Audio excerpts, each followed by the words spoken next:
Everyone thinks being the frontman means power and control, but it's actually the loneliest job in the world. So today I'm walking through every hour of his terrible routine, starting with why he never really sleeps, all the way to the moment he realizes he's more trapped than anyone. Sleep is a luxury he can't afford when everyone might betray him. His day starts before dawn because paranoia doesn't take breaks. The alarm doesn't wake him because he wasn't really sleeping, just lying there staring at the ceiling, thinking about all the ways everything could go wrong. When you're responsible for keeping a mass murder operation secret, your brain doesn't shut off at bedtime. He rolls out of bed and immediately checks his secure tablet. Overnight security reports, guard rotation updates, any incidents that happened while he was trying to rest. Did someone try to escape? Did a guard remove their mask? Did a player attempt suicide and ruin the entertainment schedule? His morning routine is mechanical. Black coffee, dark suit, that mask that hides what's left of his humanity. He reviews security footage from every camera in the facility, looking for signs of trouble that his overnight staff might have missed. The reports are always the same. Guards following orders, players sleeping in terror, systems running smoothly. But he knows that beneath the surface, everything is constantly on the verge of falling apart. One mistake, one moment of mercy, one security breach, and the whole operation gets exposed. He finishes his coffee and prepares for another day of managing nightmares. The facility is waking up, which means the real work is about to begin. 먼저 그놈들을 죽여.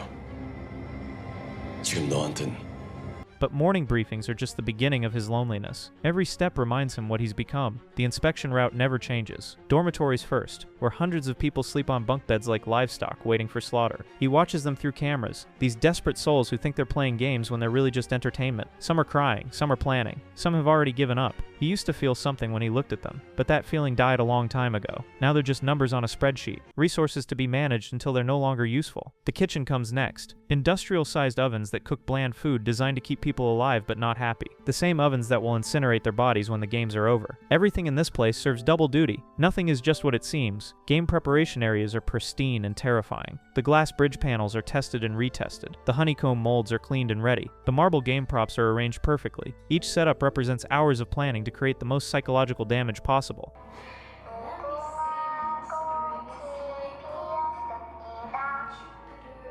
The armory inspection is routine but crucial. Every weapon counted, every guard's equipment verified. These tools will end lives today, and they need to function perfectly. No misfires, no jams, no excuses. The blood cleanup stations are ready for another day's work. Industrial strength cleaners, body bags, furnaces hot and waiting. Death is messy, but the facility must look pristine for the VIPs. Speaking of entertainment, the real show hasn't even started yet. Leading through terror means never having real allies. He enforces loyalty through fear while knowing everyone secretly hates him. Roll call is like counting cattle. Hundreds of pink-suited figures lined up in perfect rows, masks hiding their faces and personalities. Circle, triangle, square. Each shape represents a different level of expendability. Even the highest-ranking guards are just replaceable parts in his machine. He doesn't know their names because names create connections, and connections create weakness. They're not people, they're functions. Guard 4821 didn't report for duty. Guard 4821 gets replaced. Simple as that. The disciplinary reports make his stomach turn, which surprises him because he thought that feeling was dead. A circle guard showed hesitation during an execution. A triangle guard was caught talking to a player. A square supervisor questioned an order. Each infraction requires a response. He can't show mercy because mercy is seen as weakness, and weakness spreads like infection through an organization built on fear. So he makes examples. Public executions of guards who forgot their place. The remaining guards watch as their colleagues get shot in the head for showing basic human decency. Their fear is palpable through their masks. Good. Fear keeps them obedient. Fear keeps them functional. Fear keeps them from remembering they used to be people. He gives the daily briefing in his flat, emotionless voice. Game schedule, security protocols, behavioral expectations. Any guard who shows the slightest sympathy for players will join those players in death. The rules are simple, and the consequences are final. But managing subordinates is nothing compared to entertaining the real monsters. Catering to evil makes you question your own humanity. He serves wealthy psychopaths while despising everything about them. The VIPs arrive like a plague of locusts. Private helicopters, expensive suits, masks that cost more than most people's yearly salary. These are the customers, the people who fund this entire nightmare because they're bored with their perfect lives. He greets them with practiced courtesy, knowing they see him as hired help rather than the architect of their entertainment. They make demands like spoiled children, better viewing angles, premium betting options, special requests for how they want specific players to die. Their private lounge is prepared to perfection. Crystal decanters, leather chairs, screens with multiple camera angles. They want to see every moment of terror, every drop of blood, every final breath. These people have everything money can buy except basic human empathy. The conversation is always the same. Idle chatter about their businesses, their latest acquisitions, their plans for future entertainment. They discuss human death like it's a wine tasting. Which games provide the most interesting psychological breakdowns? Which players show the most amusing desperation? He stands there nodding and smiling behind his mask, facilitating their bloodlust while dying inside. These people represent everything wrong with humanity. They have infinite resources and choose to spend them watching poor people kill each other for sport. But he needs them. Their money funds the operation. Their connections provide protection. Their influence keeps the game secret. He's not serving customers. He's serving devils who happen to write checks. The afternoon brings even darker responsibilities. Every death chips away at what's left of his soul. He watches people die while maintaining perfect composure. The control room is his throne and his prison. Dozens of screens showing every angle of today's game. Red light, green light, simple rules, deadly consequences. He watches through cameras as hundreds of desperate people try to cross a field without being murdered. The first gunshot always startles him, even though he's seen this hundreds of times. A player moved during red light. The automated system detected motion. The sniper rifle fired. Another human being became a corpse for the entertainment of wealthy sociopaths. Panic spreads through the remaining players like wildfire. Some try to run and get shot down immediately. Others freeze in terror and wait for death. A few keep playing, stepping over the bodies of their fellow competitors to reach the finish line. He monitors every player's vital signs, every guard's position. When someone falls, he calculates whether their death improves or worsens the entertainment value. If too many people die too quickly, the game becomes boring. If too few die, the stakes feel meaningless. Crisis management is constant during games. A player has a heart attack from fear. A guard shows hesitation before shooting. A VIP complains about the camera angle. Oh, but anyways, it seems reasonable to me. Shall we give it a try?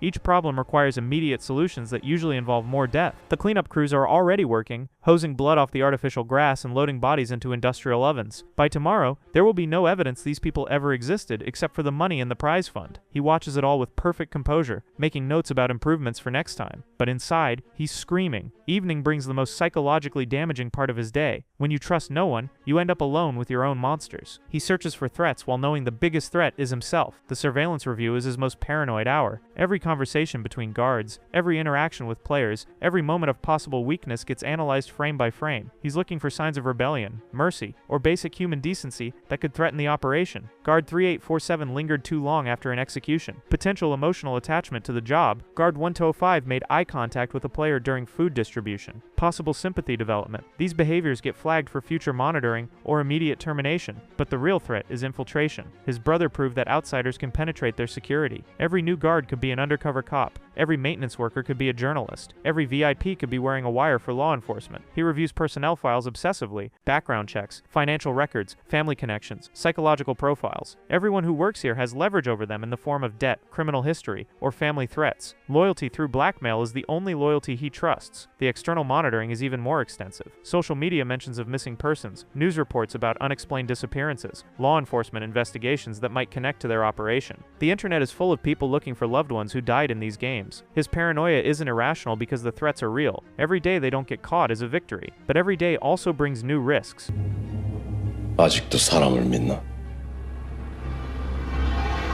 The longer the games continue, the more evidence accumulates, the more people ask questions. He double-checks security protocols, updates emergency procedures, and plans contingencies for every possible disaster. But he knows that eventually, something will go wrong that he can't control. But the worst part of his day happens when everyone else goes to sleep. Silence is when the real torture begins. Alone with his thoughts, he confronts what he's become. The facility lockdown is his final official duty each day. All players secured in dormitories, all guards at their posts, all systems armed and monitoring. The island becomes a fortress of death until morning brings fresh horrors. But when the lights dim and the crowds disappear, he faces the worst part of being the frontman: the silence, the solitude, the unavoidable truth about what he's done with his life. His private quarters are luxurious and empty. Expensive furniture, rare books, tasteful artwork, all of it paid for with blood money from the systematic murder of desperate people. Every beautiful thing in his room represents someone's final moments of terror. He pours himself expensive whiskey and tries to read philosophy books that mock his choices. Texts about morality and human dignity written by people who never had to choose between survival and conscience. The words blur together because he can't focus on anything except the screaming in his head. The art on his walls depicts scenes of beauty and hope that feel like cruel jokes. Paintings of families, landscapes of freedom,